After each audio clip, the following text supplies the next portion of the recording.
C'è tanta attesa a Cattolica Eraclea per la soluzione di due problematiche importanti e vitali per l'economia dello stesso paese, quella relativa al costone della spiaggia di Eraclea Minoa e l'altra sul teatro dell'area archeologica per un suo ripristino e uso dopo decenni di inaccessibilità.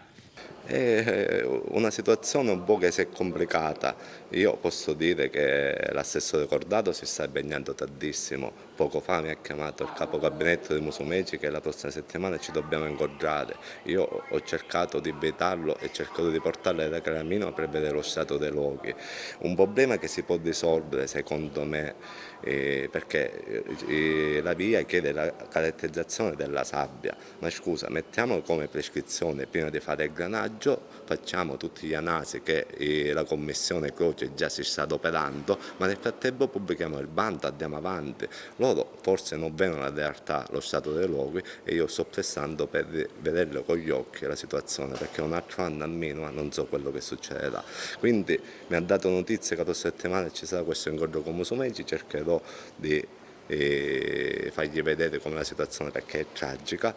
Spero che Musumeci intervenga sia su Croce come carattere d'urgenza e dare questo parere che nel frattempo il commissario Croce può dare sia la caratterizzazione che ci sta lavorando e sia pubblicare il bando per fare lavoro, per essere il prima possibile pronti a iniziare il lavoro. Per il teatro invece?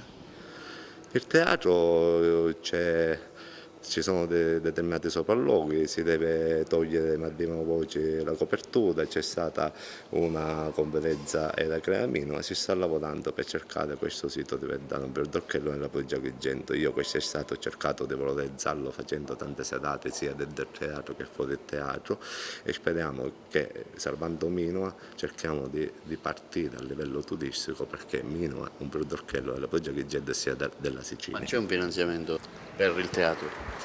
Si parla che si sta un laboratorio di denti, che ci sono dei finanziamenti e dato toglie la copertura e come poter salvare il teatro, cioè perché è un peccato. Io tanti anni fa è stata fatta questa copertura e dicono gli esperti che ha creato dei danni, quindi cerchiamo di lavorare con serenità e riprendere questa zona archeologica che è una risorsa della Sicilia.